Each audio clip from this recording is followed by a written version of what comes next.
vou falar para vocês sobre a visão do cirurgião sobre PET. O que nós temos visto parece uma epidemia. E câncer hoje em dia é uma epidemia. Nós temos cada vez mais casos de câncer, e os casos de câncer têm chamado a atenção também na área de cabeça e pescoço.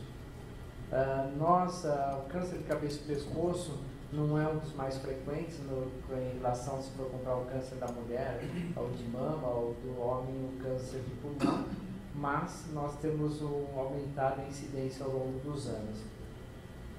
Com o aumento da incidência ao longo dos anos, nós temos provavelmente mais de 630 mil casos no mundo, no ano, e 350 evoluindo para óbitos. No Brasil, com estimativa do INCA, que nós não temos um serviço de estatístico que seja confiável, é só uma estimativa, provavelmente nós vamos ter 43 mil casos novos de câncer, 43, 50 mil, e nós vamos ter uma taxa de óbitos em torno de 23, 24 mil óbitos devido ao câncer de cabeça e pescoço. Nós estamos representando 5% da população dos cânceres, mas com uma taxa de mortalidade alta em relação a outros tipos de câncer. Fica uma relação entre 15,3 em 100 mil habitantes, no caso dos homens, e 4,5 em 100 mil nas mulheres. Esse é o Global Can, ajustado para 2012, e que você vê que, felizmente, nas mulheres é menos frequente. Isso, aumento se você comparar 50 anos atrás, era praticamente 1,2, 1,8 em 100 mil mulheres, e isso está relacionado à mudança dos hábitos. A hora que começou a ter a liberação feminina, querer fumar, tudo, você agregaram um fator extra ao tipo de câncer. Em relação aos cânceres, o mais frequente é o carcinoma epidermoide, é o câncer mais frequente, da tipo histológico mais frequente, cabeça e pescoço. A etiologia, todos sabem, é o tabagismo associado ao etilismo, se amplifica em 10 vezes, desnutrições, fatores genéticos, exposição à radiação ionizante, que também pode ocorrer, que é a reação sarcomatóide, quando a gente fez também radioterapia, se ele sobrevive mais tempo, ele tem chance de ter. E quando você olha Hiroshima, Nagasaki, Chernobyl, você também tem o carcinoma epidermoide aumentando sua incidência. Em geral, epidemiologicamente, ele ocorre mais frequente em homens acima de 40 anos, e a gente brinca com nossos alunos, é que qualquer massa cervical no homem mais 40 anos, fume e bebe, até que prova o contrário, é uma metástase, um carcinoma epidermoide, cabeça e pescoço. Para mostrar a relação entre ambos os sexos, cabeça e pescoço, ele nem aparece, né, na frequência do câncer. O que nós vamos encontrar quando você coloca na mulheres, nós vamos ter o câncer de tireoide, que nem aparece o carcinoma epidermoide, que seria mais frequente de boca, mas na mulher fica mais frequente a tireoide do que o próprio câncer, o tumor espinocelular, quer dizer, epidermoide. E no homem, nós já vão aparecer em torno da 6ª posição, começa a aparecer o câncer de cavidade oral e lábios, e está agregado, quando você soma os dois grupos, cavidade oral e laringe, nós ficamos na 6ª posição no câncer do sexo masculino. Isso está bem relacionado ao fator álcool e fumo. Nas estatísticas do INCA, isso é presumido, no sexo masculino e feminino, nós também não ficamos, só aparecemos em cavidade oral na 6ª posição, devido à agregação do cromossomo 2, mas é menos frequente no sexo feminino. E essa estatística do INCA em 2012, nós aparecemos já em 5º no homem o câncer da cavidade oral, e a de laringe já aparece na 7ª ou 8ª posição. Na mulher, a glândula tireoide fica na 4ª posição, e não aparece o câncer do trato aerodigestivo superior. Então, a importância desses tumores é que eles começam a ter, que era menos frequente, você começa a ter uma maior frequência, e alguns países, daqui a do sistema europeu, no qual eles colocam a incidência que tem aumentado a presença do câncer de cabeça e pescoço, e em contrapartida, devido aos novos tratamentos, também tem aumentado a curva de sobrevida. E apesar da mulher ter entrado no grupo do câncer de cabeça e pescoço, devido à mudança do hábito, tem um fator de proteção que elas têm uma melhor sobrevida do que os homens. Então, está relacionado até ao fator de estrógeno, que causa o câncer de mama, mas também no câncer de cabeça e pescoço protege. Do câncer, a biologia do tumor, ele vai desenvolver ao anos por mutações celulares, outras, e o que mais nos preocupa hoje em dia são os campos de cancerização. Quer dizer, se você teve um câncer na língua, você tem chance de ter um câncer de orofaringe, hipofaringe, em todo o trato aéreo digestivo. E o que chama atenção hoje nos nossos procedimentos não é só mais aquela margem cirúrgica, HE, são esse campo de cancerização acrescido das variantes moleculares que o tumor epidermoide tem, e com isso você vai ter chance de ter um segundo tumor primário. Quanto melhor fica o tratamento, maior a sobrevida, mais chance de você ter um segundo tumor primário você vai encontrar. A média é que nós temos de ter um segundo tumor primário, seria em torno de 30%. Aí vem os exames subsidiários para nós fazermos diagnósticos desses tumores secundários, que por você melhorar a sobrevida devido aos novos tratamentos que nós temos em cabeça e pescoço. Então, o diagnóstico para nós, uma avaliação inicial, é estadio clínico. E o mais importante é que em cabeça e pescoço, no nosso meio, o que mais nos chama a atenção é o tempo que nós temos do doente chegar num posto de saúde e até ir ao tratamento. Em média são 8 meses. 8 meses no carcinoma epidermoide, diferente do carcinoma de tireoide, mesmo medular, que seria mais agressivo. Muda o estadiamento desse doente naquele percurso que ele faz daquele posto de unidade básica de saúde até ele chegar ao nosso tratamento. E essa mudança de estadiamento desse doente faz você ter essa curva de sobrevida tão ruim que óbito de em torno de metade dos casos diagnosticados, metade vão ao óbito em 5 anos. O estadiamento radiológico, para nós, era só o tomo de cabeça e pescoço, muitas vezes só um raio-x de tórax, que você não tinha, e essa daqui que nós preconizamos dentro da nossa avaliação inicial, dentro do próprio ICESP. E a pesquisa do segundo tumor primário, que pode ocorrer pelos campos de cancerização, a gente chama por endoscopia, que nós fazemos lá endoscopia direta, uma endoscopia digestiva alta, e tem alguns serviços no mundo que fazem até uma broncoscopia, mas depois de uma análise e reflexão, foi retirada a broncoscopia para fazer estadiamento do segundo tumor primário. Nós fazemos uma laringoscopia e endoscopia digestiva alta, e você encontra tumores sincrônicos em até 20% dos pacientes tabagistas e etilistas. Então, o trato digestivo superior começa no neolábio, também vai a cavidade nasal, passa para a rinofaringe, nós temos toda a cavidade oral, só a língua.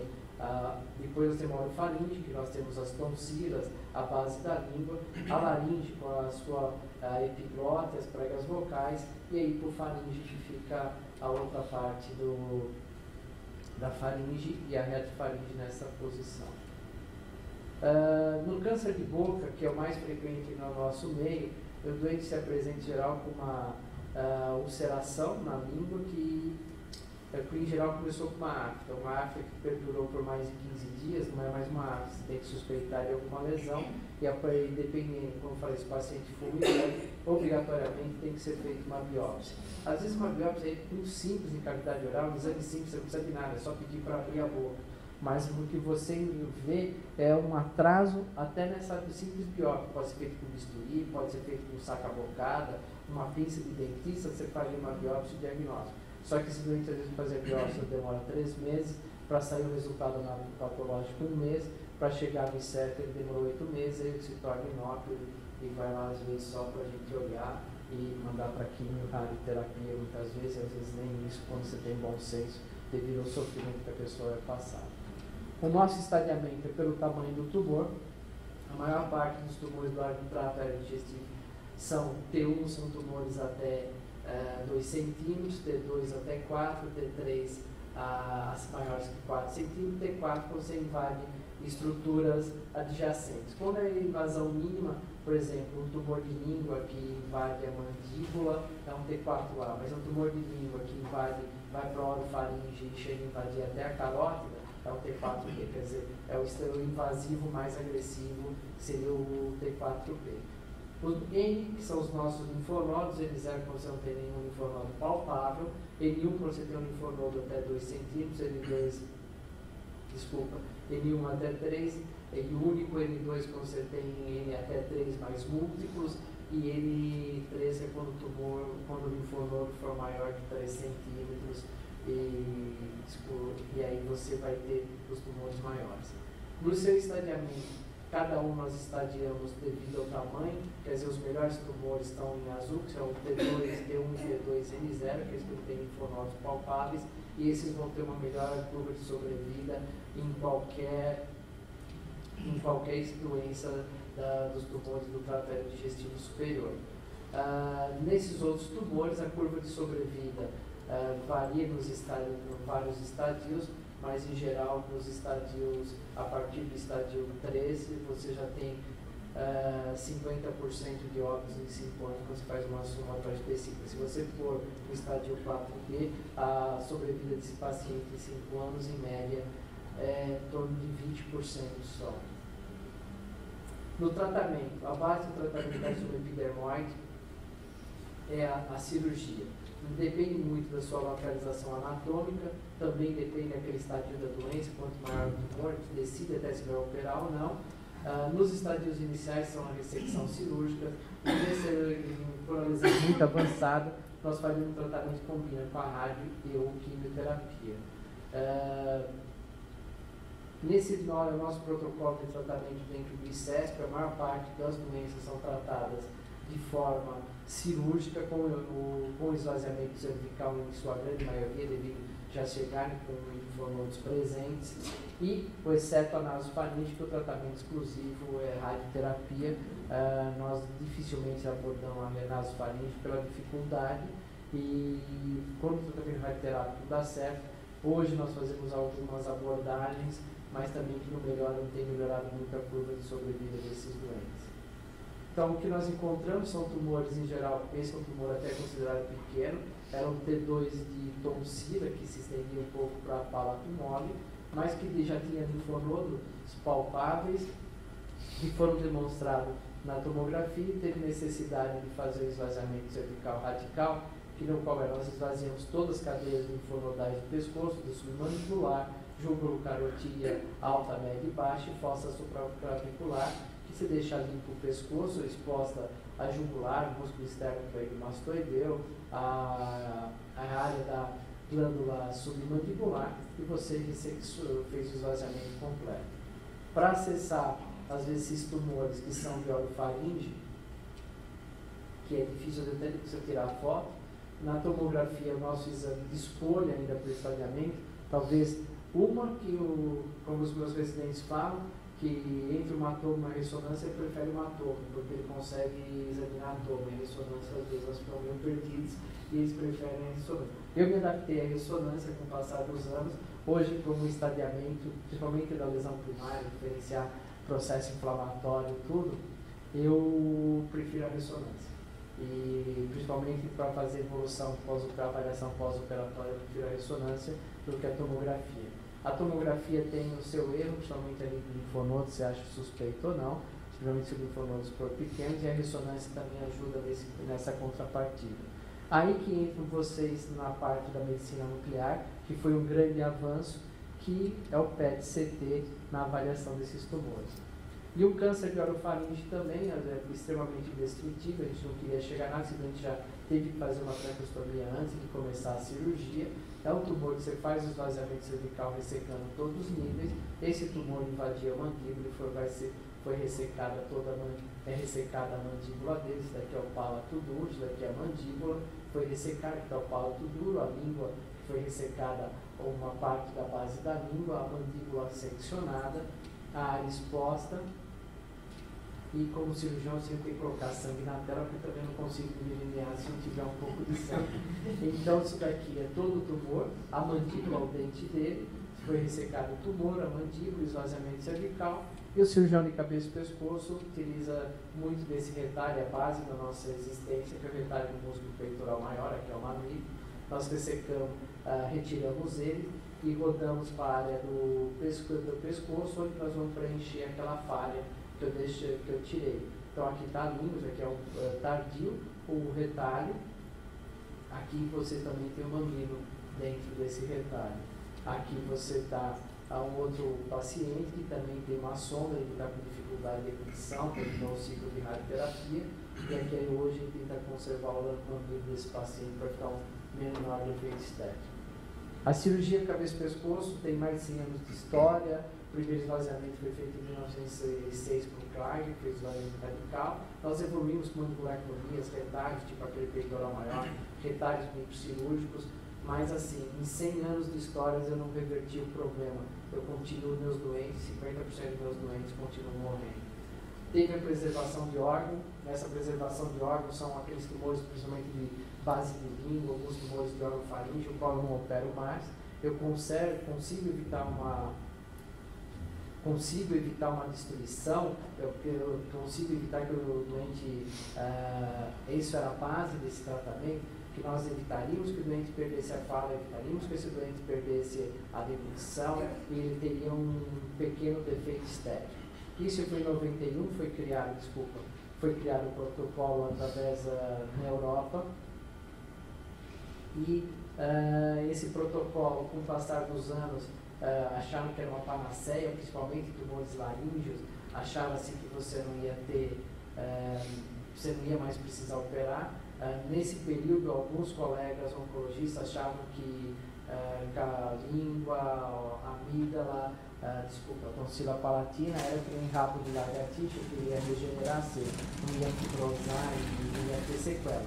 Mostrou-se a partir dos anos, hoje você tem esse protocolo com uma boa evolução, teve uma autocrítica muito importante em torno de 2006, na qual a sobrevida dos doentes que participavam desse protocolo, principalmente laringe, região laríngea, diminuiu as curvas de sobrevida. A cirurgia, por mais desgastante para um paciente, isolando ele do meio, que é a laringectomia total, ainda ele sobrevivia, demonstrando que nós não evoluímos nada em praticamente 100 anos. A cirurgia mostrou-se superior ao tratamento químico radioterápico.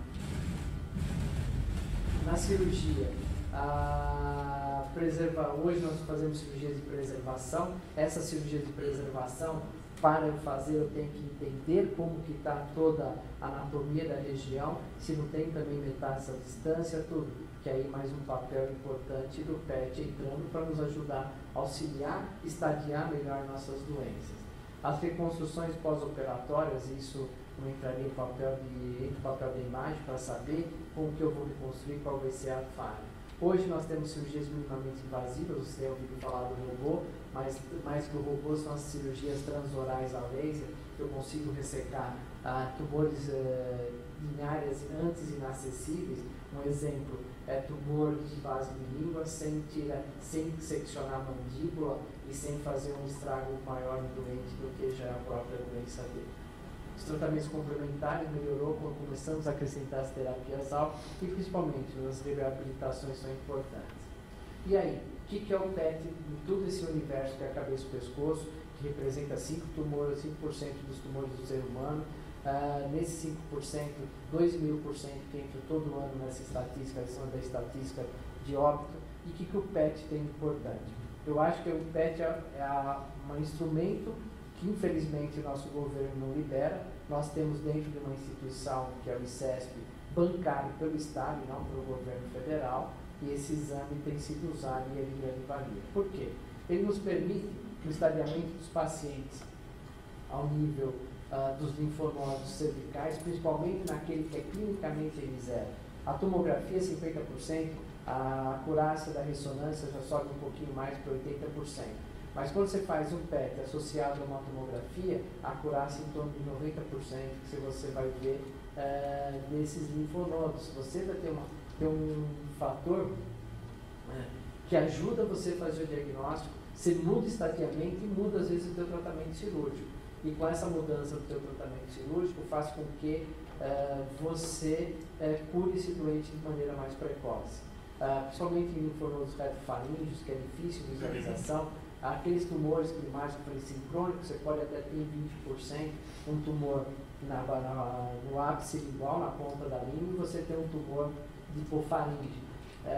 Mas vocês vão falar, mas tem a laringoscopia, um exame métrico de imagem eficaz, tudo. Sim, mas às vezes na hipofaringe, uma lesão que é mais da área retofaríngea, área pós-cricoide, eu não consigo visualizá-la de maneira adequada, e nem no exame endoscópico, e às vezes no seu PET ele aparece sinalizando e vai nos ajudar a mudar o tratamento cirúrgico. Metástase à distância, principalmente tumores de nasofaringe, metástases pulmonares, isso também faz com que o PET nos auxilie muito nisso.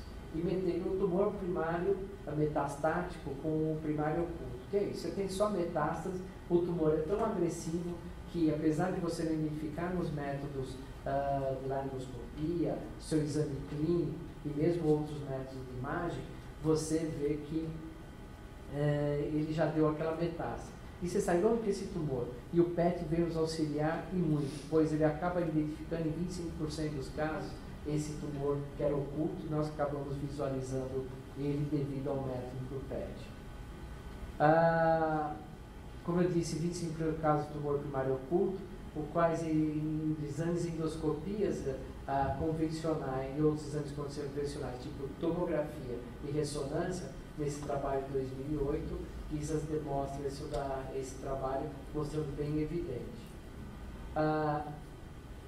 Nesse trabalho chinês, agora de 2013, no Surgical Oncology, você vê que ele tem uma boa PET, tem uma boa performance de diagnóstica para as metástases linfonodais. E que ele fala que precisaria ter um estudo consistente, prospectivos, para você chegar a ter mais dados. Mas, assim, todos os trabalhos mostram que nessas meta-análises, nas quais você tem o PET para fazer uma avaliação pré-operatória, eu estou falando pós-tratamento, é pré-tratamento, você evidencia o tumor, você tem chance de evidenciar o tumor sincrônico, o tumor metastático à distância e mais linfonodos do que o normal. Às vezes, por que eu falo linfonodos? Pois muitas vezes a tomografia só identificou o linfonodo do lado direito do pescoço, mas esse doente, por região anatômica, é impossível ele ter outro linfonodo do outro lado. Então você vai fazer o esvaziamento lateral. Passado o término do tratamento dele cirúrgico, associado a quimio e radioterapia, passa 6 meses e tem uma metástase linfonodal contralateral. Será que essa metástase surgiu? Não, ela já estava aí. Não foi que teve escape no tratamento, ela estava e você não reconhecia. E o PET nos permite reconhecer. Então, é um exame fundamental também no pré-tratamento. Não é só para ele fazer esse tratamento. É caro? Pode ser, mas é um exame que está fundindo duas metodologias, a imagem e a medicina nuclear. E com a fusão, nós acabamos tendo várias informações para o tratamento de cabeça e pescoço. Esse é o trabalho que mostra justamente a meta-análise, que mostra a acurácia do método para avaliar os linfonodos pré-operatoriamente. Ele analisa, são 14 trabalhos, na qual ele chega a analisar e mostrando o valor dele da especificidade e sensibilidade do método, batendo em torno de 0,8, 0,9, o que ajudaria muito, porque quando você analisa nessa gráficos que são de quadras que você vê a eficácia que tem o método, uma sensibilidade e especificidade. Nesse trabalho, quando você compara os PET com a tomo e a ressonância magnética, você vai ter o PET com 97% de sensibilidade e especificidade. Quando eu coloquei 95% tá aqui, você vê que para outros trabalhos, e a experiência nossa no próprio instituto demonstra que nós ficamos em torno de 50%, nós temos muita perda. Não é falar, nós trabalhamos cirurgião analisando tomografia, temos um médico radiologista que eu considero extremamente especializado em cabeça e pescoço e que nos ajuda, e cada dia nós temos aprendido cada vez mais, mas nós não temos a eficiência dos coreanos nesse trabalho, mostrando em torno de 95%, 97% o PET. Eu acho que a realidade seria o PET 97%, a ressonância ajuda bastante, principalmente se acrescentar agora o novo método que é a hiperfusão, que você vai ver a resistência em linfonodo, ela também melhora isso daí, conforme tem mostrado os trabalhos franceses, mas tomografia nesse daqui, de contestar e bater 95% para você fazer o diagnóstico de metástase linfonodal e mesmo estadiamento completo da doença.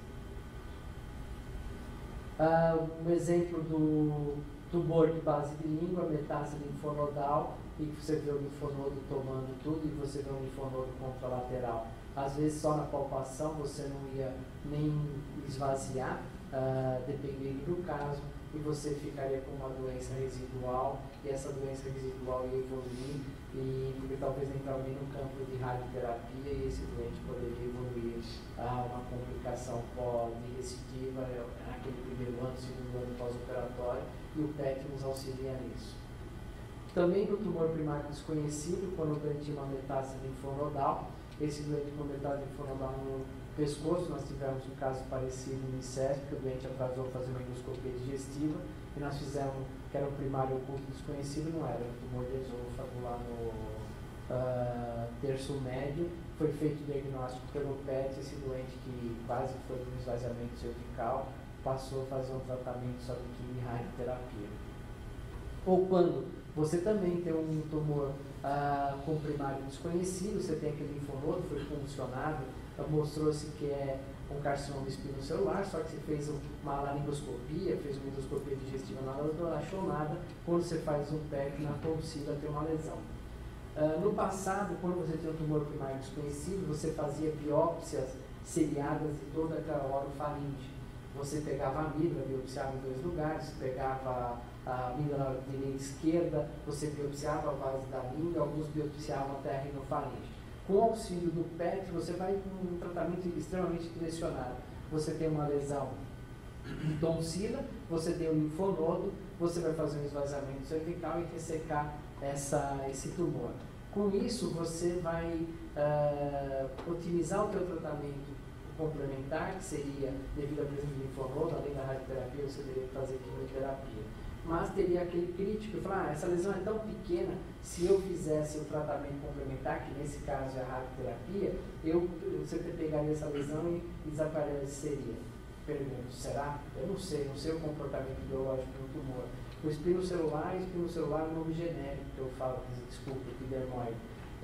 Mas ele tem os vários subtipos, esses subtipos nós o classificamos. E cada subtipo é que vai fazer diferença, talvez até nos tratamentos com os novos anticorpos monoclonais. Eu tenho que saber mais sobre microRNA, eu tenho que conhecer a biologia molecular melhor desses tumores. Não é só o P53, são outros fatores que vêm dia a dia e o cirurgião, talvez que não se aproxima disso, nós estamos ficando lá para trás, nesse conhecimento. Como o tratamento melhorou, ainda continua em evidência a boa e velha cirurgia. Quando eu tenho um tumor grande, é fácil no exame endoscópico, eu faço há 25 anos na endoscopia, é fácil pegar um tumor desse e falar, aqui é um tumor de hipofaringe que já está pegando a laringe, é fácil de biopsiar, é fácil fazer o diagnóstico e dar o tratamento. O duro é quando você tem um tumor que nem esse, que depende da experiência do laringoscopista, e às vezes se passar batido, vai mudar a evidência. Se você puder fazer uma avaliação pré com PET, provavelmente pegaria uma lesão como essa, você examinaria melhor, até não só sobre uma laringoscopia, você levaria para uma mesa operatória, faria um exame endoscópico anestesiado, que fica às vezes muito mais fácil, e faria o diagnóstico de uma lesão precoce e que permitiria você fazer um tratamento adequado, preservando a laringe do paciente. Porque se isso crescer e chegar nesse estadio, você vai tirar toda a corda vocal do paciente e fazer uma laringectomia total. O PET no planejamento de tratamento, para uma radioterapia exclusiva ou pós-operatório, ele varia, vai diminuir a variabilidade entre observadores e no tamanho, no que é esse tumor.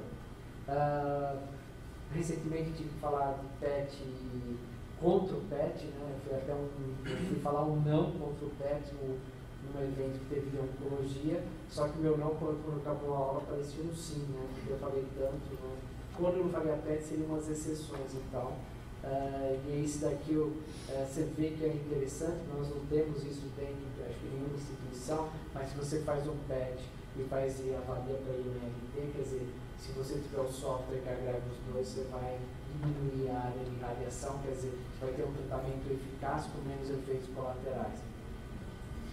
As aplicações de avaliação de resposta e tratamento seriam um dos fatores principais do PET, principalmente nessa fase que nós temos as quimioterapias de indução, ou mesmo aquela quimioterapia para preservação de órgão, no qual nós podemos ver se esse tumor diminuiu de tamanho, se esses linfonodos diminuíram de tamanho, e isso o PET nos ajuda muito.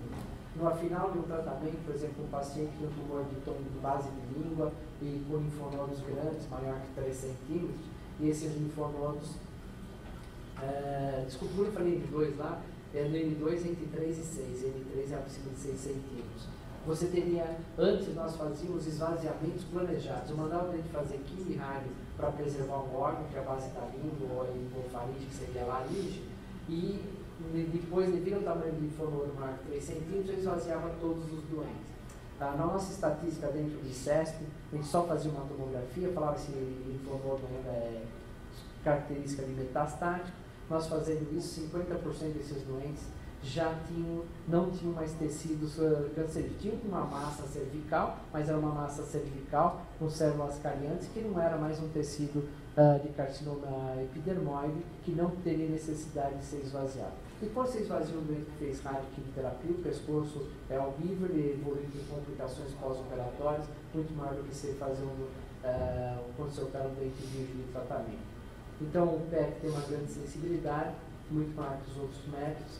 Então, nesse tratamento radioquimioterápico é fundamental. Lembrando que só fazer depois de 4 meses, 12 semanas, porque senão você vai encontrar todos os processos inflamatórios decorrentes da radioterapia e vai acabar indo para uma mesa operatória, como já tem outros casos descritos em literatura com PET precoce. Isso daqui é uma meta-análise na qual mostra, essa daqui era a minha resposta do sim naquela aula, na qual eu coloco que o valor preditivo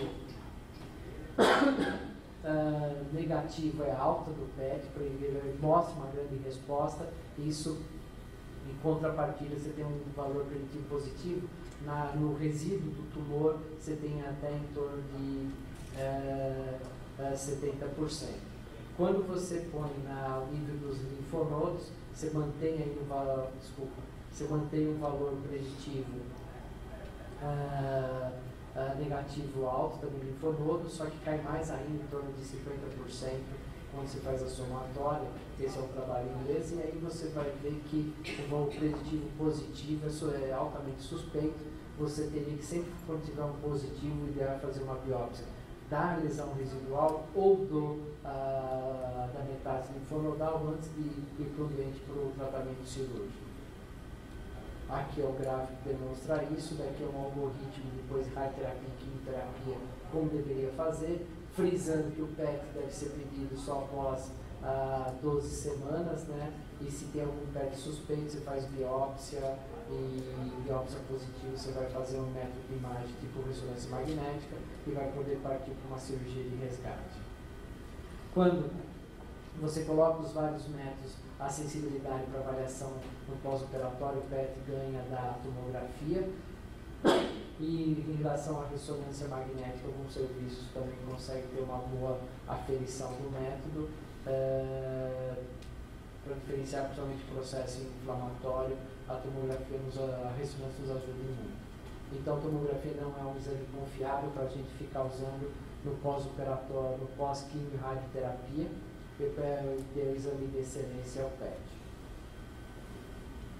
Nesse daqui é um trabalho no qual na Thomas Jefferson, no qual eles colocam a sensibilidade do PET em detectar as lesões residuais. Eles consideram aí, após 10 semanas já é possível fazer esse tipo do PET, não precisa esperar necessariamente as 12 semanas como preconizam, e ele coloca como que foi feito. O PET mostra também a mesma variante que preditivo negativo em torno de 90% a 95%, e o preditivo positivo já cai bastante, em torno de 70% a 50%. Quando você coloca em nível de linfonodo, que já baixa um pouquinho mais, alguns ficando em torno de 60%. Aqui, você colocando em nasofaringe, compara um PET com a ressonância magnética, eles têm uma eficácia semelhante com uma boa ressonância magnética, lembrar que uma boa acurácia para visualizar a recorrência das doenças. Esse é o trabalho do Memória, no qual eles colocam, quando eles fazem a avaliação dos doentes, que é em torno da 4ª e 8ª semana após tratamento com quimio e radioterapia, o PET também 10, 12 semanas, e como é o algoritmo deles. Se tiver um linfonodo menor que 1 centímetro PET negativo, só observa. Linfonodo menor que 1 centímetro PET positivo, aí uma conduta individual, uma decisão individual, vai ou não para a cirurgia, ou mesmo observa. Linfonodo maior que 1 centímetro PET negativo, conduta também observar se o PET é negativo, e ver a evolução desses linfonodos, conforme a evolução vai aumentando em tamanho, parte para o esvaziamento cervical. Linfonodo maior que 1 centímetro PET positivo, sem sombra de dúvida, fazer o esvaziamento cervical. Nesse trabalho, eles mostram quanto que é para fazer decisão de fazer os exames, tomografia, PET e avaliação clínica. O que ele coloca é que queriam saber a eficácia do PET e se ele prediziria, esse é de Stanford, esse trabalho ele mostra que se prediziria que esse doente estaria livre do doença. Ele coloca que um PET negativo acima de 12 meses, isso quer dizer que esse doente está praticamente, não vai ter recidiva da doença ou no tumor inicial ou no pescoço, e que o PET é mais eficaz do que o nosso exame clínico para fazer essa evidência. Ele recomenda fazer no 3º, 12º e 24º mês, mas ele considera que a partir do 12º mês, se você tiver um PET negativo, você não vai ter mais recidiva. As chances são mínimas de ter uma recidiva de doença e com isso você teria tem essa diferença estatística conforme mostra o gráfico. A PET e tireoide, para finalizar, o incidentaloma ocorre, como mostra o trabalho da Harvard, mostra o trabalho da UCLA, você vai ter 5% que vai ter associado a câncer, não é um método que nem alguns endócrinos já viram falando, que é um método que vai diferenciar entre benigno e maligno tireoide. Não, ele não tem, ao meu ver, ele não tem isso, e mesmo a literatura demonstra isso. Tumores de iodos resistentes, PCI negativo, é extremamente útil, nos ajuda a localizar metástases linfonodais ou mesmo metástases à distância, mas com micropulmão. Em tumores de Hurkel, que em geral são iodo resistentes, também tem a sua grande validade, e a grande validade, acho que no carcinoma medular, que nos permite estadiar melhor essa doença, e por isso planejar um tratamento melhor, não só ficar na calcitonina elevada, eu não sei de onde é a calcitonina elevada, e nos leva a tratar esses doentes até de maneira sistêmica ou mesmo local, mais eficaz, provavelmente uma metástase única pulmonar, que às vezes eu posso até partir para dentro de uma ablação por radiofrequência ou mesmo a laser. Queria agradecer a todos pela atenção e qualquer dúvida, eu só sou cabeça e pescoço, o PET como faz, não adianta perguntar.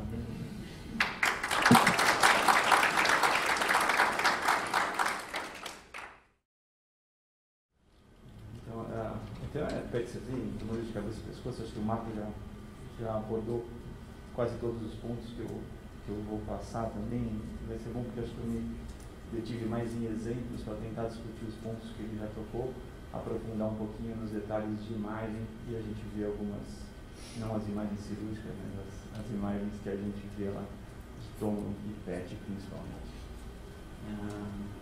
Queria começar discutindo um pouquinho com vocês, como eu sei que deve ter muita gente de medicina nuclear na plateia, que a gente encara os tumores de cabeça e pescoço de uma forma um pouco diferente. A gente usa um protocolo específico para os tumores de cabeça e pescoço. Esse é o nosso protocolo, não estou dizendo que é um protocolo modelo, uma coisa assim, é só para vocês entenderem como é o nosso protocolo normal de PET oncológico com glicose. Então a gente faz uma imagem do corpo inteiro, em geral a gente inclui os cérebros, vai até os joelhos, um pouquinho mais rápido, a gente achou que vale a pena descer um pouco mais. E tinha uma briga para os biomédicos, né, que a gente falava para fazer até a metade da triathlon. Daí a metade da perna é uma coisa extremamente variável, assim, tinha alguns dias que eles estavam com pressa e a metade da perna subia, assim, quase na cintura, assim. Então a gente falou, faz até o joelho, porque o joelho fica sempre no mesmo lugar, assim, fica mais fácil. O joelho está no campo, então deu para entender. Nossos equipamentos, só para dizer, a gente trabalha com um Discover da GE, um Biograph, 2 Biograph da Siemens, são semelhantes, a gente usa um protocolo muito semelhante para os dois equipamentos. Está trabalhando com 0,1 ml por quilo, ou seja, um paciente de média de 70 kg, está recebendo 7 ml de FDG. A gente aumentou um pouquinho isso aqui, tempo de acúmulo, a gente trabalhava alguns anos atrás com 60 minutos, e a gente percebia que a gente começou a gostar muito das imagens tardias, então a gente repetia vários pacientes, faz uma imagem mais tardia, porque eu ganho um pouquinho de relação sinal, ruído, de lesão, até que o Marcelo falou, gente, será que não é melhor a gente fazer todo mundo 90 minutos e parar de pedir tardia para todo mundo? Então a gente jogou o tempo de acúmulo entre a administração da glicose e as imagens para 90 minutos. A gente usa um tempo de FOV relativamente longo, a gente consegue acomodar isso na nossa agenda e acho que tem uma qualidade de imagem bem boa com esse tempo de FOV. Sempre a gente usa uma tomografia com qualidade diagnóstica, mas com uma dose otimizada, a gente não usa uma tomo com resolução total, como os exames de tomografia do hospital, para tentar minimizar com uma tomografia de corpo inteiro, tentar minimizar um pouco a dose de radiação. Quando se trata de cabeça e pescoço, então a gente normalmente faz com os pacientes com os braços para cima, mas quando é um tumor de cabeça e pescoço, a gente volta e faz 1 ou 2 FOGs da região de cabeça e pescoço, que é a região de interesse, e daí a gente força um pouquinho, principalmente na tomografia. Então a gente acaba fazendo uma imagem ainda mais tardia do que essa, capricha bem mais no posicionamento para tentar evitar movimentos. Cabeça e pescoço é muito complicado. Você tem movimentos naturais, você tem deglutição, é complicado. Um exame desse está demorando em torno de 15 minutos. É muito difícil uma pessoa ficar absolutamente parada com a cabeça 15 minutos. Ela vai ter que ter algum movimento. Então a gente se preocupa mais nessa etapa aqui na cabeça e pescoço, que vai ter uma imagem melhor para a gente. Usa uma tomo com dose um pouco maior de radiação, com mais resolução e mais qualidade. Usa contraste intravenoso em quase todos os pacientes, a não ser quando a gente já tem um exame muito próximo, recente, e isso é frequente, um paciente que já fez uma tomo ou fez uma ressonância, já tem definidas as estruturas cervicais, eu posso dispensar o contraste intravenoso. Mas, em geral, a gente usa o contraste. A gente aumenta o tempo de foco na imagem tardia para ganhar um pouco de qualidade, usa uma reconstrução específica. Como eu ganhei em tempo, eu consigo forçar um pouquinho na minha reconstrução, então a imagem de maior resolução. Esse é um exemplo, então não sei se vocês repararam aqui, ela tinha algumas coisas aqui, retropeitorais e algumas áreas de captação cervicais. Na verdade é um quadro, só comparando aqui, essa é a tomo de corpo inteiro que a gente passou, com dose mais baixa, e essa é uma tomo ainda sem contraste, mas uma tomo com uma resolução melhor e com mais doses de radiação. Então dá para ver, acho que a gente vê a diferença mesmo a paciente, só uma depois da outra, dá para ver que a gente ganha muito de qualidade aqui. Tá? Posicionamento, ela está com um suporte de cabeça, então vai diminuir muito os artefatos por movimento, e a gente ganha depois se a gente usar o contraste venoso. Especificamente nessa paciente a gente não usou, porque a gente, além da tomo, a gente já tinha uma ressonância feita pelo paciente, então a gente dispensou o contraste venoso nesse caso. E aqui eu citou um pouquinho de ressonância. Eu não faço ressonância, mas eu acho muito interessante ressonância e muito interessante você poder trabalhar com os dados da ressonância e trazer para a interpretação do PET. Então, uma tomo, uma ressonância e o PET. Aqui dá para ver essa massa retrofaríngea, que na tomo não define também. A ressonância, quando ela define melhor, tem na verdade uma área necrótica, tem uma área de contrastação aqui, tem uma outra massa no espaço posterior. E daí a possibilidade, eu tenho tomo, ressonância, fusão PET-CT, fusão PET-ressonância, então eu consigo interpretar. Não precisa necessariamente fazer a fusão com a ressonância, dá para fazer com software, mas dá para você interpretar isso em conjunto e chegar num nível melhor de informações. Essa paciente então era um linfoma, não vou discutir muito o linfoma aqui, foi biopsiada assim, no formato retropeitoral. E aqui só para mostrar então as imagens, de novo a fusão com a ressonância dessas massas que ela tinha. Chama a atenção que a gente ganha um pouquinho com a ressonância. Olha a definição desses pequenos linfonodos, mas que mesmo com a ressonância seja difícil de definir como doença, com o PET eu consigo mapear bem e dizer que tem um aumento de metabolismo. Mais um pouquinho, essa paciente, não sei se vocês viram que o FOV cervical meu ela bem alto, mas na verdade a gente está querendo o cérebro, porque ela tem algumas lesões do sistema nervoso central, tem uma lesão aqui na haste hipofisária, fusão com o PET, é uma lesão de metabolismo aqui, bem fácil de ver, uma lesão aqui no cabo de Meckel, de novo fusão, uma lesão cerebelar aqui atrás, fusão com o PET. E essas acho que dava para o PET definir bem. Agora, nessa imagem eu tenho tomo e PET, tem a lesão na haste hipofisária que dá para ver aqui. Acho difícil valorizar, eu sei onde é a lesão, então eu olho e enxergo ela, mas acho que vocês têm uma certa dificuldade de apontar claramente onde tem uma outra lesão aqui, quando você olha a ressonância. Uma imagem maior dessa fica mais fácil. Uma lesãozinha no canal medular, daí quando você funde com PET, a lesão da haste, e essa lesão também hipermetabólica. Então tem algumas coisas que você vai acabar conseguindo valorizar no PET. Seu exame está mostrando, mas é difícil de você valorizar. Quando você interpreta junto com os outros métodos, você acaba conseguindo melhorar a sua interpretação do PET. Então, acho muito importante, especialmente em cabeça e pescoço, você conseguir ir além. É uma região muito complexa em termos de anatomia, em termos de interpretação. Então, se você conseguir ganhar mais informações com os outros métodos, é importante. Falando nisso, assim, foi uma das primeiras, talvez a primeira área, quando eu entrei, quando eu comecei a fazer PET no Einstein, tinha um grupo de radiologistas que valorava PET com a gente. E uma desses radiologistas era a Regina, que faz cabeça e pescoço, que faz muito bem. E a Regina pediu para sair do PET, porque ela falou, não, eu não quero mais laudar barriga, tórax. Então ela saiu do PET. Só que toda vez a gente tinha dúvida de cabeça e pescoço, eu pedi para ela dar uma olhada no PET. Até que daí ela começou um movimento que é da forma que é hoje. Então, então quando for cabeça e pescoço, eu laudo. E hoje no hospital a gente lauda com as especialidades dirigidas. Então, todo PET de cabeça e pescoço a gente lauda com um radiologista e com um radiologista de cabeça e pescoço. De novo, não estou dizendo que essa é uma regra, mas a gente ganhou muito com isso, especialmente em cabeça e pescoço, que eu via que era uma das áreas que mesmo os radiologistas gerais tinham muita dificuldade. Então, se tiver a oportunidade, nesses casos mais difíceis, falar com alguém que faz cabeça e pescoço, acho que é uma coisa interessante, que você vai ganhando mais experiência também na interpretação. Um outro exemplo aqui, falando um pouquinho do contraste, um paciente de 61 anos, dos linfonodos cervicais palpáveis, foi biopsiado um desses linfonodos e deu um adenocarcinoma, só para sair do mais frequente, que é o saldo descamado do espinho celular. Então, deu um adenocarcinoma. Tomo sem contraste e de corpo inteiro, não criticado. Aqui eu tomo com contraste, então fica bem mais fácil a delimitação já no tomo desses linfonodos. E daí no PET, a definição desses linfonodos hipercapitantes com contraste, que bem alterados na tomo. Mas olha esse linfonodo retrofaríngeo como uma área difícil de analisar. Se eu tivesse com essa tomo aqui, é lógico que eu ia ver uma área de captação. Mas eu ia falar uma área de captação, talvez um espaço retrofaríngeo, sem nítida correlação com a tomografia. E se eu estou usando contraste, dá para ver que tem um linfonodo aqui. Definir essa estrutura melhor, então sai com uma área de captação de linfonodo, pequeno linfonodo que a gente retrofaríngeo, dá para medir esse linfonodo, passar todas as informações que eles precisam. Alguns outros linfonodos cervicais aqui e uma simetria de captação nos pilares anteriores maior à direita, onde ela suspeita de tumores faciais. Mas era um adenocarcinoma. Um último exemplo, talvez, a diferença de tomo. Uma pequena área focal de captação na parótida. Se eu estou com essa tomo, de novo, vai ficar uma área focal na parótida esquerda sem correlação com a tomo.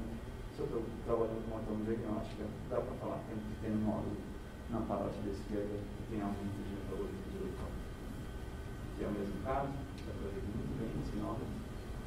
Aumento de atividade metabólica, pequeno nódulo para correlação com ultrassom. A gente sugeriu uma biópsia, mas eles não fizeram, então não sei. Está estável faz tempo, falou que sabia. Então, coloquei um SUV aqui para a gente discutir um pouquinho do SUV. Tá? 6,5.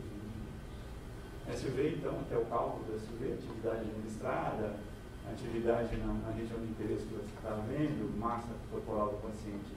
Lembrar sempre que o SUV tem vários fatores que vão influenciar no cálculo.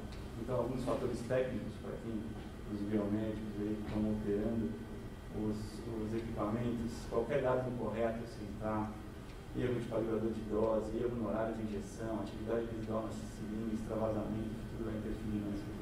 Tá? Extremamente importante, vai dar um valor diferente para a gente na interpretação.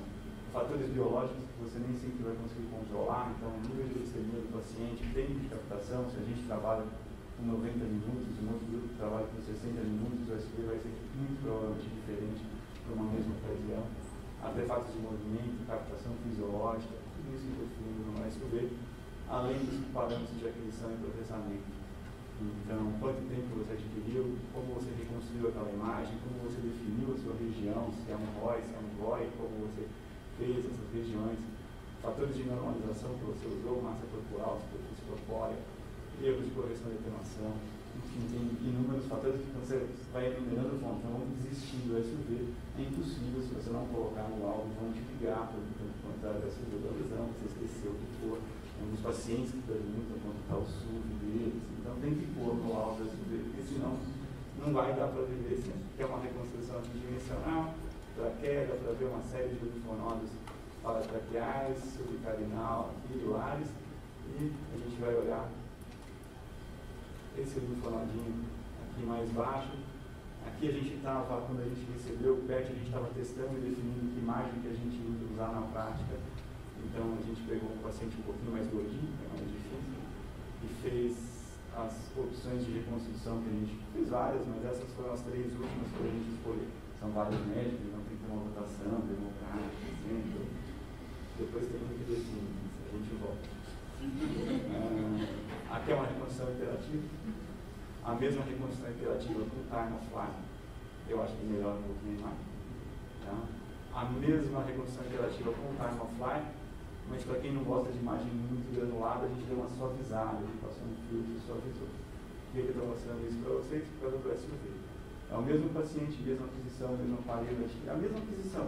Está tudo controlado, absolutamente controlado. Eu só estou variando o método de reconstrução. SUV com a reconstrução interativa, 3.7. Liguei o time of flight, 4.5. Filtrei a imagem 3.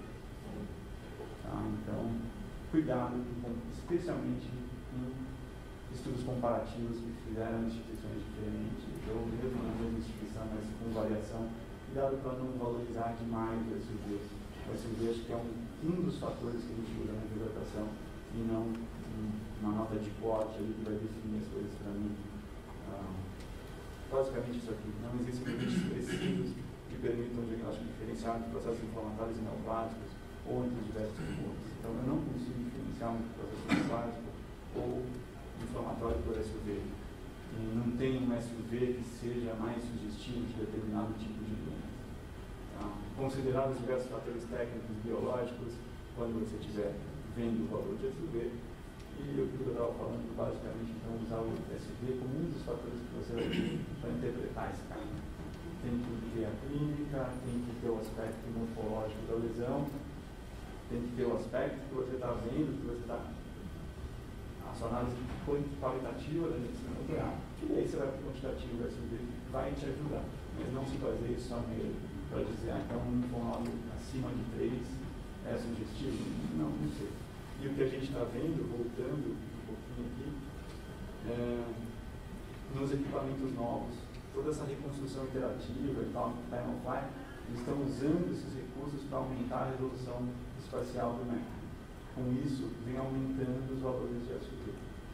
Então, quando a gente passou a trabalhar aqui, é lógico que a gente sentiu que tinham não só o quantitativo, mas o qualitativo também. Todo o linfonodo capta um pouquinho. Então, teve que aprender a ficar mais tranquilo. Não, deixa eu passar esse linfonodo como normal, provavelmente inflamatório, mesmo uma captação fisiológica do linfonodo, e não valorizar como alterado. Tá? Então, sempre quantitativo é bom, mas você tem que ter muito critério para usar. E decidir em cima de interpretar, da sua interpretação. Aqui, então, o desenvolvimento. Agora sim, entrando na questão dos células escamosas, o principal, com certeza o principal tumor, em 90-95% dos tumores de cabeça e pescoço. Aqui a progressão dele desde um ictério normal, hiperplasia, carcinoma em si, carcinoma invasivo, depois metástase, tá? Marco já citou tudo isso, 90-95% dos tumores, a origem no epitélio, fatores de risco, tabagismo, etilismo, e ressaltaria o HPV, tá? Pelo menos lá no hospital a gente sente cada vez mais essa tendência de se dosar, e é importante saber depois, porque o tratamento muda um pouquinho. Essas alterações citogenéticas relacionadas ao tabaco e ao álcool são um pouco diferentes das alterações produzidas pelo HPV. Então, o prognóstico desse paciente é um pouquinho diferente, a conduta também acaba sendo diferente. PET-CT, então, quais as possíveis utilizações do carcinoma de saúde escamosa? Detecção do tumor primário desconhecido, citou estadiamento, planejamento terapêutico, avaliação de resposta e seguimento. Qualquer local pode ter origem esse carcinoma, como eu já disse, desde os lábios, cavidade oral, faringe, até a mais baixa, na trachea.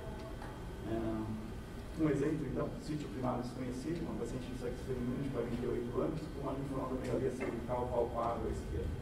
É o ultrassom, primeiro exame, então dava para ver se grande linfonodo cervical à esquerda, fez uma ultrassom cervical, achou, lógico, um nódulo de tireoide, muita gente tem. Então, ganhou um nódulo de tireoide, os dois tinham vascularização periférica, já queria fazer uma biópsia, fez biópsia nos dois, tá? Linfonodomegalia e esse nódulo, então. Biópsia da tireoide, ainda bem, bócio coloide, não vamos mexer mais com a tireoide, deixa esse bócio aí.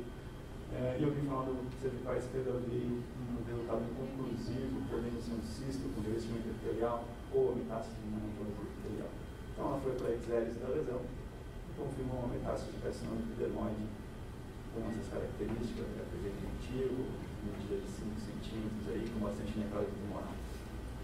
Foi tentado como primeiro exame uma ressonância para localizar o tumor primário, só que ela tinha alguns implantes ortodônticos aí que impediram totalmente a interpretação dessa ressonância magnética. Então, tentaram a primeira ressonância, mas não veio para o PET-CT. Não é o corpo inteiro, tem uma áreazinha já, não dá para ver aqui uma área de captação. O pote nesse plano, para ver bem claramente uma área de aumento de metabolismo na base da língua esquerda. Toma aqui na tela, está mais fácil, está um pouquinho difícil, mas dá para ver que talvez tenha um pouco mais de contraste aqui.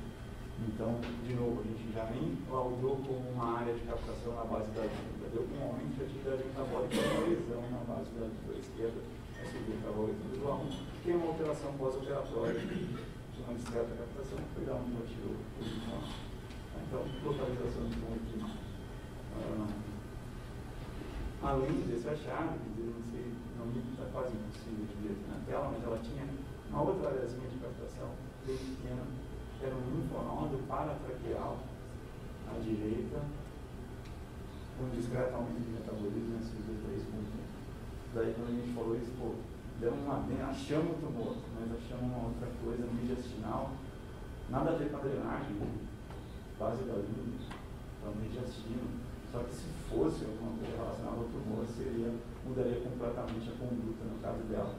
Ela acabou sendo biopsiada, a gente não ficou em dúvida entre o processo neoplástico e o processo inflamatório. Definiu então como um carcinoma epidermoide invasivo na base da língua. Ela fez uma biópsia desse linfonodo e era um processo granulomatoso, provavelmente uma sarcoidose. Tá? Então, uma coisa que eu falei para vocês, não vai diferenciar, vai aparecer esses linfonodos, qualquer processo inflamatório, a gente não consegue diferenciar, tem que citar e tem que saber que isso existe, tem atividade metabólica, vai aparecer no PET, não tem como você fugir desses falsos positivos, porque se você pode mexer com sensitividade e especificidade, não? Se você só valorizar coisas muito maiores de tamanho, ou com valor de captação muito maior, você vai reduzir sua sensibilidade e aumentar sua especificidade. E se você aumentar a sua sensibilidade, você vai perder e vai ter mais falso positivo. Tá? Então, aqui só um resumo dos tumores primários desconhecidos. Aproximadamente 2 a 9% dos pacientes com metástases linfonodais estão nessa situação.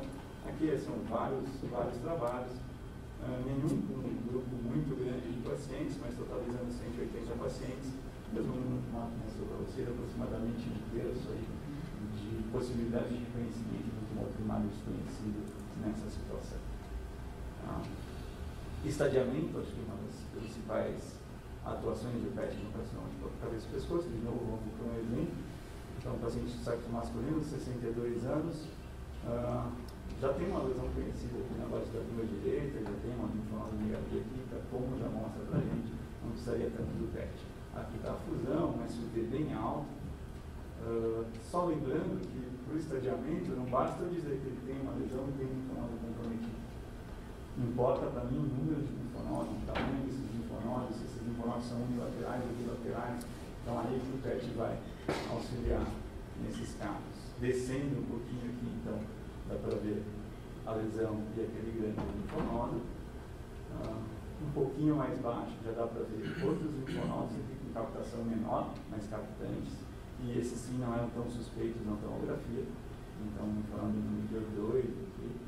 E mais para trás, lá no nível 5, alguns linfonodos pequenos. Tem um outro aqui no nível 3, mais baixo um outro no nível 3. Então, todos os linfonodos mais difíceis de valorizar só com a tomografia que o PET permite localizar. A gente usa, não sei se todo mundo usa, mas acho que é uma boa referência essa divisão dos linfonodos. Quando eu laudo um linfonodo e esse linfonodo vai ser biopsiado, vai ter uma abordagem cirúrgica, a pessoa precisa entender o que eu estou laudando, então tem uma certa padronização dos níveis cervicais. Então, nível 1, aqui, os submentonianos e submandibulares. E tem também uma dica, quer dizer, os principais locais que fazem a drenagem para essa área, que pode me ajudar na interpretação desses linfonodos. Então, só para mostrar, que não precisa entrar em detalhe nisso, mas é uma coisa que a gente tem meio reservado lá na hora do laudo, para colar um pouquinho, lembrar onde está o linfonodo e saber aonde é o possível tumor primário que está drenando para cá. Ou saber se eu tenho tumor de laringe, por exemplo, eu sei que eu tenho que olhar com muita atenção no nível 4, porque é um sítio de drenar. Tá? Aqui um tema um pouquinho controverso, quando eu tenho um carcinoma com estadiamento N0, mas é um tumor inicial um pouco avançado, ou seja, não é um tumor tão inicial. O que fazer se o PET não está mostrando nada? Então eu tenho um tumor de novo de base de língua, eu tenho uma ressonância e fusão, é um tumor mais avançado e eu não tenho nenhum linfonodo.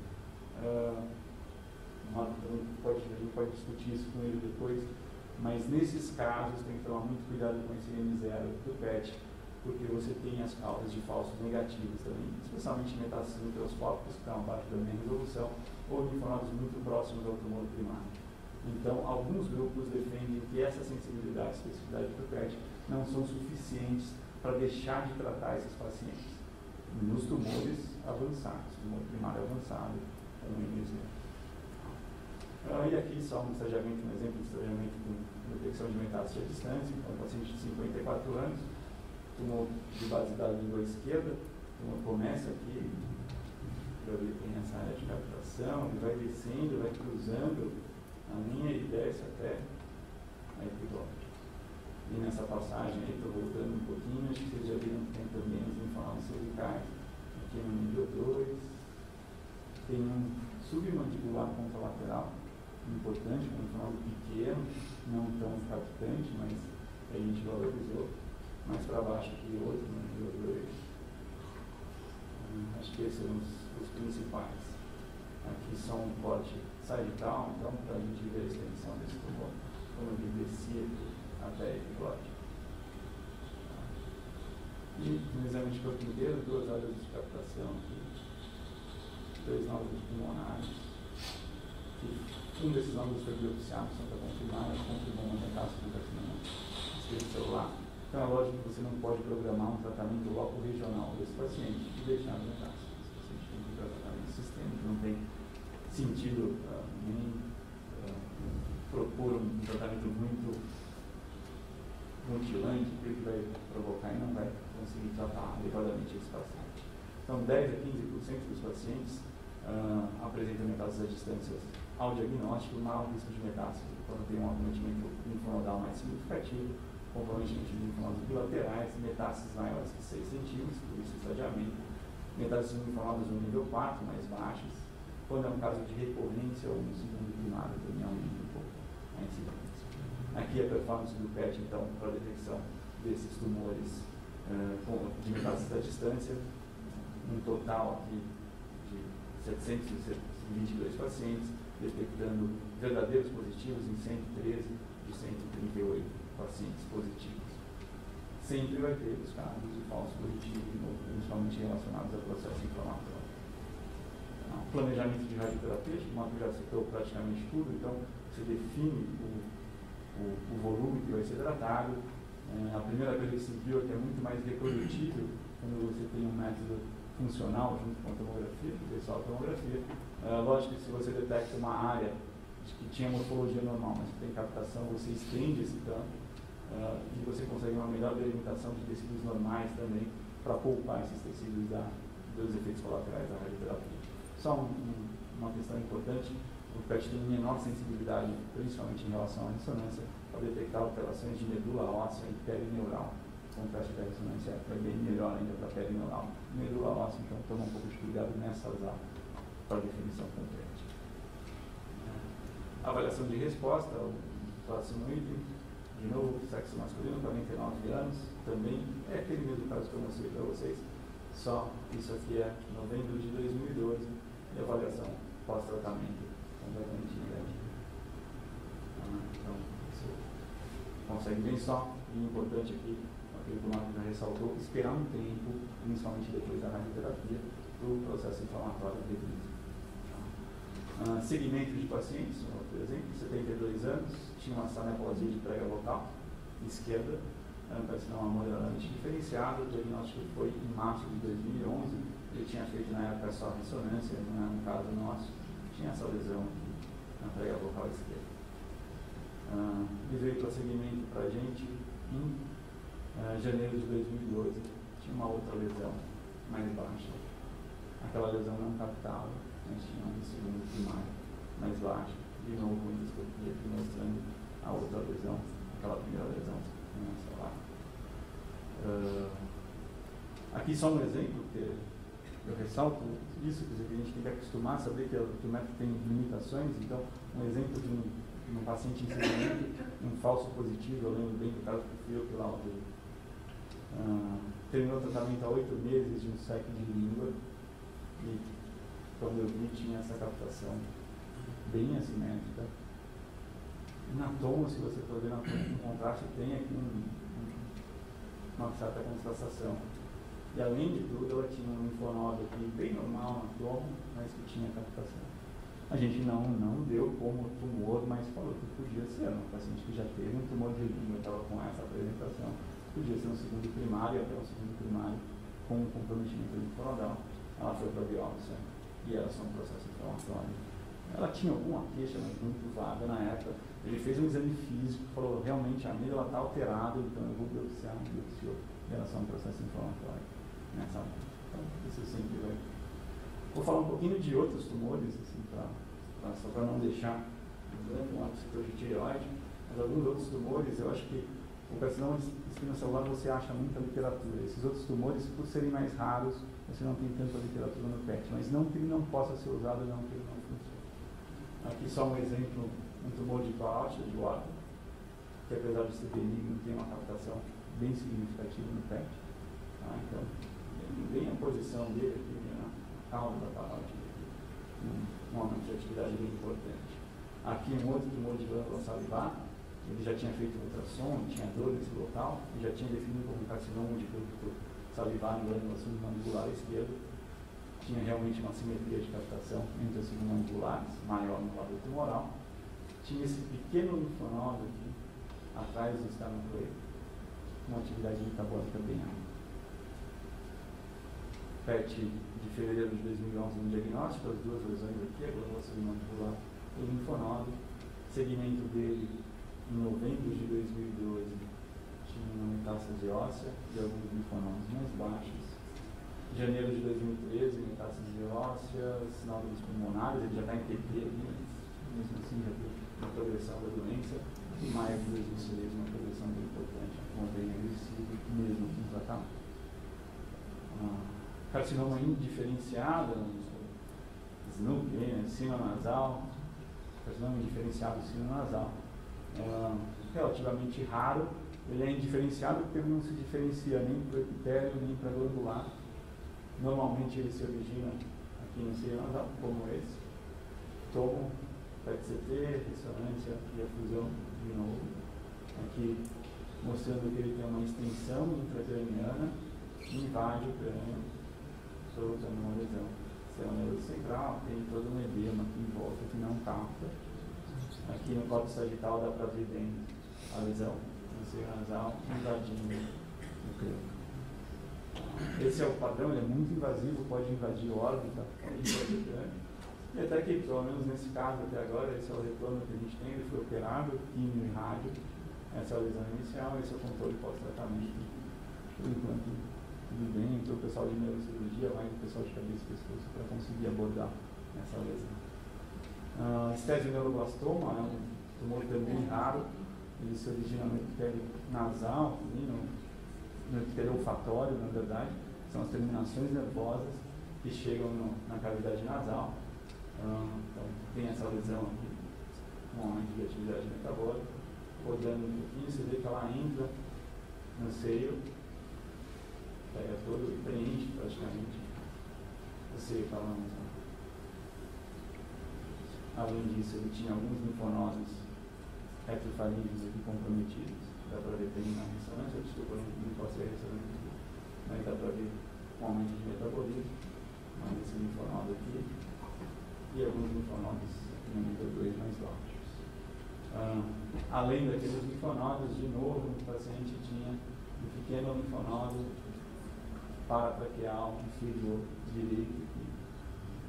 E daí não foi opção nossa, a gente escreveu, normal, igual ao outro, e o pessoal resolveu fazer só um controle evolutivo. Esse é o linfonodo, a gente falou, não é drenagem, mas é um estésioneuroblastoma, não é um tumor muito tranquilo. E esse é o controle evolutivo. Esse eles não resolveram biopsiar, só fizeram controle evolutivo alguns meses depois. Esse é o desenvolvimento do tumor. Felizmente, depois ele respondeu, então, aqui inicial, o desenvolvimento, ele respondeu bem aqui na terapia, reduziu bastante.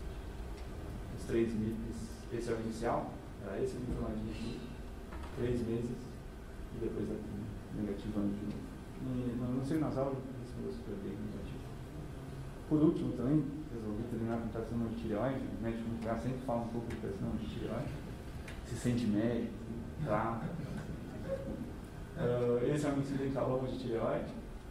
Esse nódulo era benigno, tá? Foi biopsiado, benigno. Mas todo mundo tem uma frase pronta, assim, a minha é mais ou menos isso daqui. Nódulos tireoidianos com aumento do metabolismo podem representar lesões na celularidade. Conveniente prosseguir na investigação.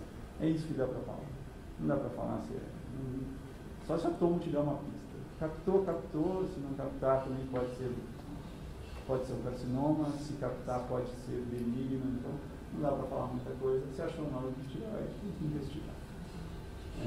Aqui sim é uma indicação mais significativa do PET, então aumento de tireoglobulina com TCI negativo, um paciente que já fez tireoidectomia e helioterapia. Tomo 2 focos próximos da loja tireoidiana com captação, ela tinha uma tireoglobulina com TSH estimulado 61,8. Dá para ver esses 2 focos aqui, de novo a fusão com a ressonância, mostrando que eram 2 pequenos focos, ela foi reabordada e confirmou 2 pequenos focos do carcinoma de tireoide no leito tireoidiano. E aqui um outro paciente, mesma coisa, tireoidectomia total e helioterapia há 10 anos, carcinoma toque líquido, tireoglobulina aumentada com PCI negativa. Tinham esses pequenos linfonodos, esse daqui a gente desprezou, submandibular, a gente falou, não é drenagem da tireoide, deixa aí, captação muito pequena.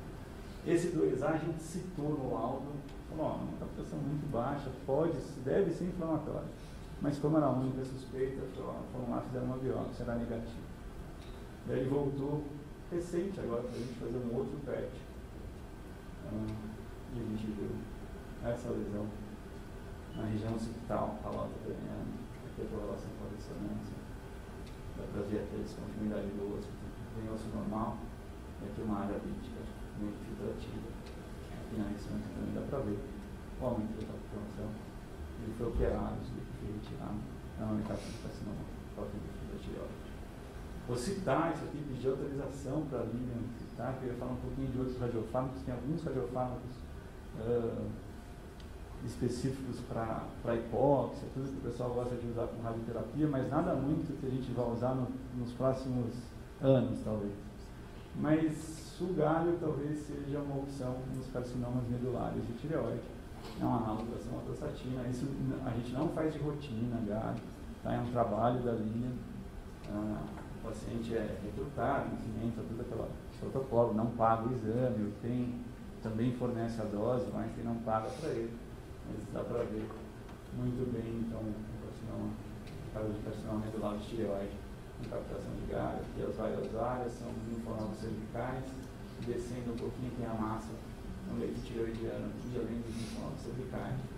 Então, talvez seja uma possibilidade mais próxima aí para a gente o galho, se conseguir colocar na rotina, se a Anvisa aprovar, se estiver disponível radiofármaco. Mas é uma coisa que dá uma sensação, mas é feita no tempo, fornece, está tudo pronto, precisa só resolver uns papéis e colocar em. Em resumo, então, perto de 70 anos de cabeça e pescoço, eu acho que vale a pena investir em um protocolo específico, vale a pena também investir na interpretação, principalmente em correlação com as outras imagens que você tem disponível. No carcinoma de saúde escamosa, que é o principal, detecção de tumor primário, estadiamento, planejamento terapêutico, avaliação de resposta, segmento, algum uso em outros tumores, quando chega para a gente, e a possibilidade de outros radiofármacos mais remotos. Obrigado.